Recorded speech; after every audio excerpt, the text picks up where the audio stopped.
Awalnya tidak ada yang aneh dengan kosan yang saya huni. Sampai kemudian rentetan kejadian aneh bermunculan, sehingga akhirnya saya memutuskan untuk pindah. Kosan tersebut mirip rumah, terdiri dari 3 lantai, lantai 1 dan lantai 2 berisi kamar-kamar ukuran 3x2 meter.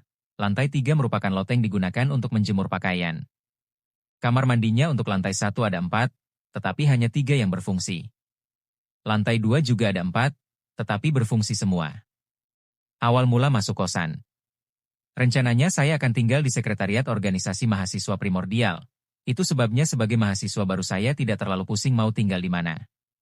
Selain itu, kosan juga sudah pada penuh semuanya. Sampai kemudian Sersan, kawan saya semasa aliyah yang juga melanjutkan di kampus yang sama, mengajak untuk ngekos bareng. Ia mengatakan sudah menemukan kosan yang masih kosong. Ternyata bukan hanya saya saja yang diajak, tetapi ada 3 orang lagi diajak yaitu Muat, Dul, dan Nam. Mereka bertiga juga kawan saya semasa aliyah. Suasana pengap dan bau anyir semakin menjadi-jadi, saya pun berusaha untuk mengabaikannya. Mungkin itu perasaan dan penciuman saya saja.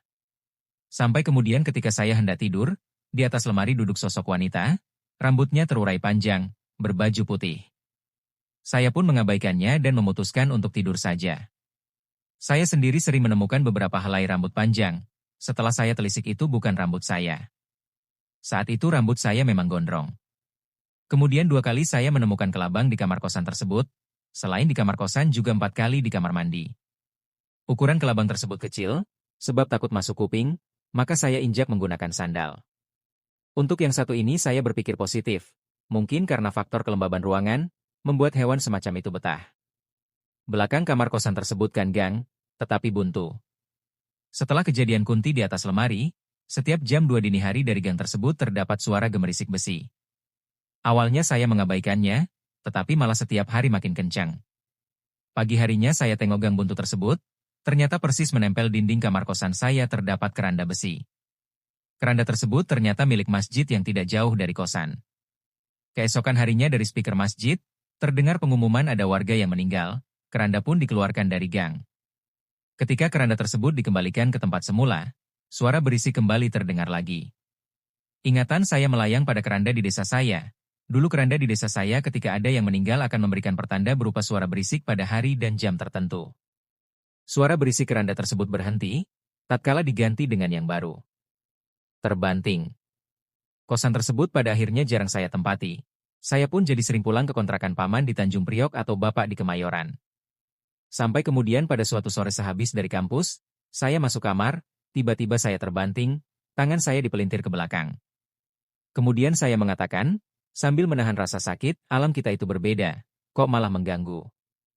Ada 3 asumsi perihal siapa perempuan berambut panjang, berbaju putih, bisa dikatakan kuntilanak itu.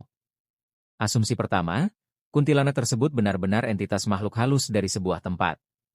Berhubung menemukan tempat kosong yaitu kosan saya, akhirnya ia memutuskan pindah ke kosan tersebut. Asumsi kedua, kuntilanak tersebut merupakan kiriman seseorang. Sebab, beberapa tahun yang lalu, keluarga saya juga sempat diteror oleh sosok kuntilanak. Setelah diselidiki, ternyata hantu tersebut merupakan kiriman dari seseorang yang tidak suka dengan keluarga saya.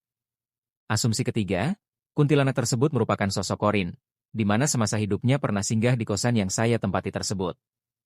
Suatu hari ibu dari pemilik kosan yang sudah tua datang ke kosan, ia bersih-bersih, saya pun akhirnya membantu.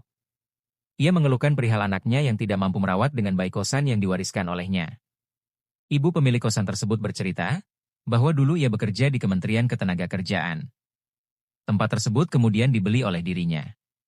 Awalnya sih tidak dijadikan kosan mahasiswa, melainkan digunakan untuk tempat tinggal sementara, mereka yang pulang dan akan berangkat bekerja di luar negeri. Dari situ saya mendapatkan penjelasan tidak langsung, siapa sosok tersebut. Kuntilanak tersebut juga hendak bercerita kepada saya siapa dia sebenarnya. Namun, sebelum ia akan menceritakannya saya sudah pindah kosan.